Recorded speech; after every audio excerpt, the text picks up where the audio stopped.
অন্যদিকে আগামীকাল ফের একবার রাজ্যে আসছেন কেন্দ্রীয় স্বরাষ্ট্রমন্ত্রী অমিত শাহ। মায়াপুরের ইসকনের কর্মসূচিতে যোগ দেওয়ার কথা রয়েছে তার।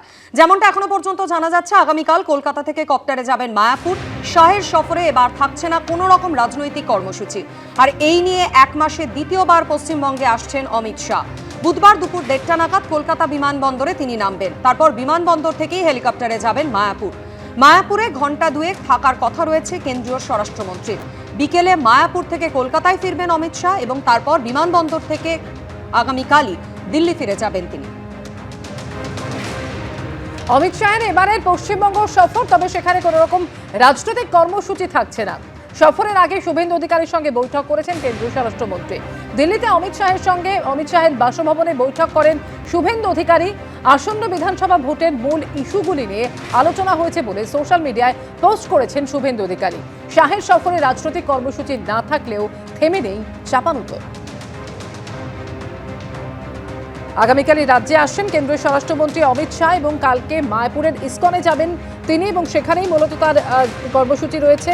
বুধবার কলকাতা থেকে কপ্টারে করে যাবেন মায়াপুর। এবারে শাহের সফরে কোনো রকম রাজনৈতিক কর্মসূচি থাকছে না। আর এই সফরের আগেই কেন্দ্রীয় স্বরাষ্ট্রমন্ত্রীর সঙ্গে দিল্লিতে তার বাসভবনে বৈঠক করলেন শুভেন্দু অধিকারী।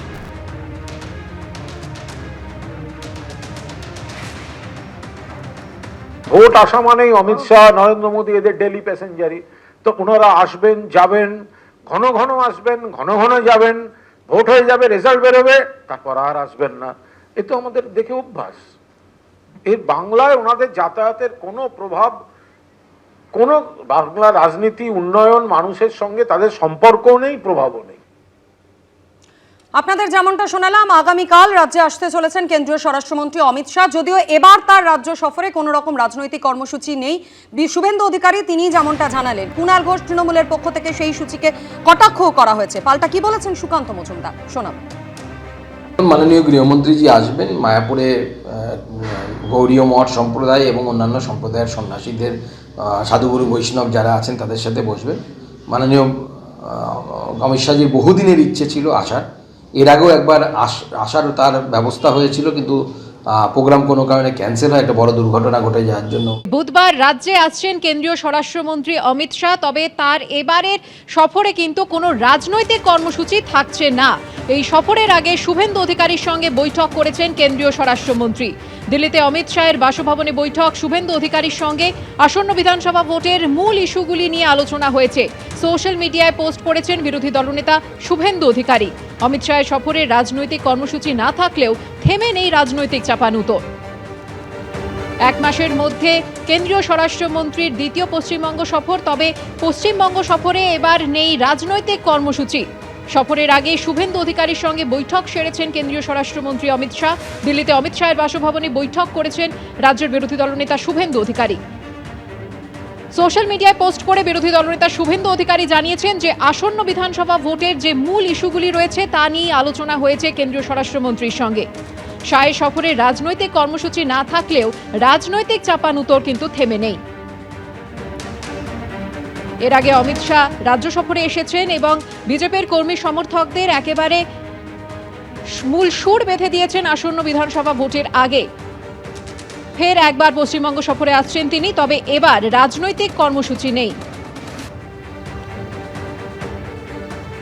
তবে এই সফরের আগে শুভেন্দু অধিকারীর সঙ্গে দিল্লিতে বাসভবনে বৈঠক সেরেছেন কেন্দ্রীয় স্বরাষ্ট্রমন্ত্রী।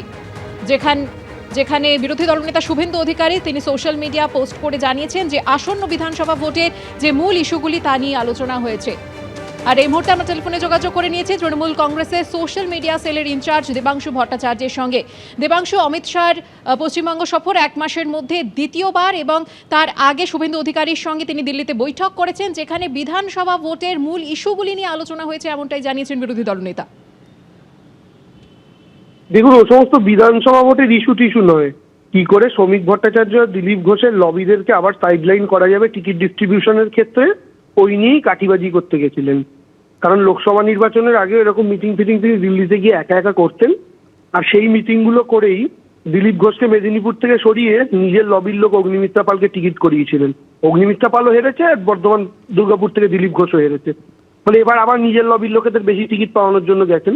আমাদের বক্তব্য হচ্ছে, শ্রমিক ভট্টাচার্য কি জানেন এই মিটিং এর ব্যাপারে, বা সুকান্ত মজুমদাররা কি জানেন আমার কোনো আইডিয়া নেই। যদিও বিজেপির আভ্যন্তরীণ ব্যাপার, ওদের সংসারে কে মাটিতে বসবে আর কে সোফায় বসবে এটা ওদের ব্যাপার, আমাদের বলে দেওয়ার কিছু নেই। তবে শুভেন্দু অধিকারী অমিত শাহের সাথে দেখা করুন, আর অমিত শাহ শুভেন্দু অধিকারীর সঙ্গে দেখা করুন। বাংলার রাজনীতিতে এর গুরুত্ব শূন্য, তার কারণটা খুব স্বাভাবিক। কারণ বাংলার মানুষ না অমিত শাহকে দেখে না শুভেন্দু অধিকারীকে দেখে ভোট দেয়। বাংলায় দুটো ফ্যাক্টরে ভোট হয়, ইয়েস মমতা আর নো মমতা। আর এই নো মমতার চেয়ে ইয়েস মমতার সংখ্যা অনেক বেশি, এটা আগেও প্রমাণিত হয়েছে, আগামী দিনেও প্রমাণিত হবে। ধন্যবাদ দেবাংশু। আগামীকাল রাজ্যে আসছেন কেন্দ্রীয় স্বরাষ্ট্রমন্ত্রী অমিত শাহ, তবে এবার তার সফরসূচিতে কোনো রকম রাজনৈতিক কর্মসূচি নেই। আগামীকাল একেবারে সরাসরি কলকাতা বিমানবন্দরে নেমেই তিনি মায়াপুরে ইসকনের একটি কর্মসূচিতে যোগ দেবেন। যদিও এই রাজ্য সফর নিয়ে কিন্তু রাজনৈতিক চাপানুতর থেমে নেই। আর অন্যদিকে শুভেন্দু অধিকারী তিনি অমিত শাহর এই রাজ্য সফরের আগেই অমিত শাহর সঙ্গে দেখা করেছেন তার বাসভবনে, সেখানে বৈঠক করেছেন তিনি। এবং শুভেন্দু অধিকারী পোস্ট করেছেন যে আসন্ন বিধানসভা ভোটের মূল ইস্যুগুলি নিয়েই আলোচনা হয়েছে কেন্দ্রীয় স্বরাষ্ট্রমন্ত্রীর সঙ্গে। সোশ্যাল মিডিয়ায় পোস্ট করেছেন বিরোধী দলনেতা শুভেন্দু অধিকারী। যদিও আপনাদের আরও একবার জানিয়ে রাখি, আগামীকাল রাজ্যে আসছেন কেন্দ্রীয় স্বরাষ্ট্রমন্ত্রী, কিন্তু এবার তার রাজ্য সফরে কোনো রকম রাজনৈতিক কর্মসূচি নেই।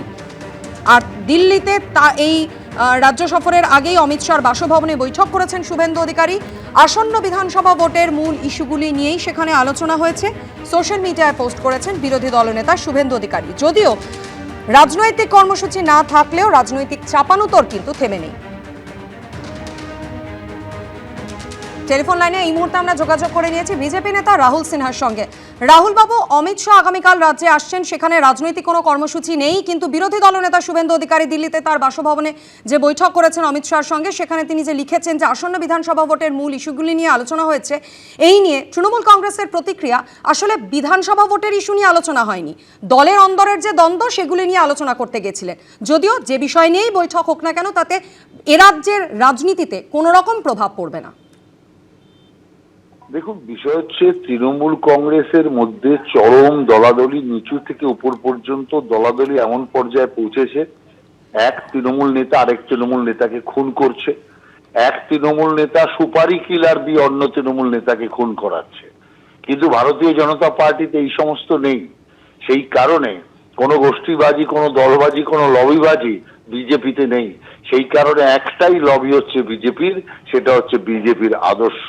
অতএব সেই কারণে তৃণমূল নিজের যে কলঙ্ক সেটাকে বিজেপির ওপর চাপিয়ে দেওয়ার যে চেষ্টা করছে, আমরা এটা তীব্র নিন্দা করছি। আমরা মনে করি যে যেরকম তার যার আচরণ, সেই আচরণ অনুযায়ী সে অন্যকে দেখে। ধন্যবাদ রাহুল বাবু আমাদের সঙ্গে কথা বলার জন্য।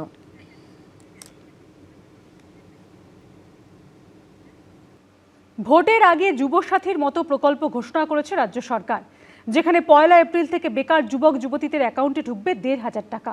কিন্তু আবেদনকারীদের একাংশই বলছে ভাতা দিয়ে হয়তো সাময়িক কিছু দেওয়া হবে, চাই স্থায়ী চাকরি। কর্মসংস্থান হোক এটাই চাইছি, ভাতা দিয়ে সাময়িক চলবে, লং টার্মে তো এটা চলবে না। কেউ চাকরির প্রস্তুতি নিচ্ছেন, কারো টিউশন করে দিন গুজরান হয়, কেউ বা অল্প স্বল্প কিছু আয় করেন, কিন্তু স্থায়ী চাকরি এখনো জোটেনি। কবে জুটবে তারও নিশ্চয়তা নেই। এই অবস্থায় যুবসাথীর 1,500 টাকার জন্য লাইনে অসংখ্য তরুণ তরুণী, অনলাইনেও চলছে ফর্ম ফিল আপ। কিন্তু সবার মুখে একটাই কথা, কয়েকদিন কয়েক মাসের জন্য ভাতা ঠিক আছে, কিন্তু আসলে দরকার স্থায়ী চাকরি। বর্তমানের জন্য বলবো ঠিক আছে, এটা যেহেতু আমরা পড়াশোনা চালিয়ে যাচ্ছি আমরা, আর কিন্তু এটা সন্তুষ্ট নয় আমরা। এতে আমরা চাইবো যে মাননীয় যাতে আরো আমাদের জন্য কিছু আরো পদ খালি করুন, রিক্রুটমেন্ট যাতে প্রতিনিয়ত হয় বছরে বছরে। নন্দীগ্রামের বাসিন্দা সাইফুদ্দিন খান MA BEd, কিন্তু বেকার। ভাতার লাইনে দাঁড়িয়ে তিনিও চান চাকরি। কর্মসংস্থানের দিশাও কোনো কিছু নেই, তাই বাধ্য হয়েই ভাতা নিতে হচ্ছে। কারণ কর্মসংস্থান হলে তো খুব ভালো হতো। আমরা অপরাধ করেছি বাংলায় জন্মগ্রহণ করে। টালিগঞ্জ বিধানসভা এলাকার বাসিন্দা প্রীতম দত্ত 2018 সালে স্নাতক, সরকারি চাকরির প্রস্তুতি নেওয়ার সঙ্গে টিউশন পড়ান। তার মুখেও সেই স্থায়ী চাকরির কথা। সাময়িক একটা হেল্প তো হবে, কর্মসংস্থান হোক এটাই চাইছি, ভাতা দিয়ে সাময়িক চলবে, লং টার্মে তো এটা চলবে না। লং টার্মে চাকরির কোনো বিকল্প নেই। কর্মসংস্থান তো চাইছি, এখন আসছে ওর যদি একটু খরচ ওঠে উঠবে। আবেদন একটাই হচ্ছে চাকরি, এছাড়া আর কিছুই না। যেটা এখন পাচ্ছি ঠিক আছে, চলো হাত খরচা উঠে যাবে, মেন হচ্ছে জবটা। কেউ কেউ তো পরীক্ষা দিতে দিতে সরকারি চাকরির আশা প্রায় ভুলতে বসেছেন। দায় পড়ে এসছে আর কি, মানে এটাতে তো ভোটের আগে যা সন্তুষ্ট করা যাকে বলে, হাতে কিছু 1500 টাকা বা এরকম কিছু একটা দিয়ে সন্তুষ্ট মানুষ করছে, ভোট চাইছে মানুষের কাছ থেকে। সরকারি চাকরি আশা করছেন না? এই তো এই সরকারের উপরে কি আশা করবো? সরকারি চাকরি এত 26,000 ছেলে ইয়ে হয়ে গেল, চলেই গেল, আমরা চাকরি পাবো? কাটোয়ার বাসিন্দা কৃষ্ণা দত্ত একমাত্র ছেলের জন্য যুবসাথীর ফর্ম তুলতে ক্যাম্পে এসেছেন। বলছেন বহু চেষ্টাতেও রাজ্যে চাকরি না পেয়ে বাধ্য হয়ে ভুবনেশ্বরে যেতে হয়েছে ছেলেকে। কোম্পানি কাল 2 দিন হচ্ছে, 3 দিন ছেলের যদি কিছু একটা না হয় আমি মরেও বাঁচবো না। যে অঞ্জন দত্তের সেই গান, চাকরিটা আমি পেয়ে গেছি বেলা শুনছো, এই তরুণ তরুণীরাও মনে প্রাণে চান এই কথাটায় প্রিয়জনকে বা প্রিয়জনেদের বলতে, কিন্তু কবে? এবিপি আনন্দ। এবিপি আনন্দ, এগিয়ে থাকে, এগিয়ে রাখে।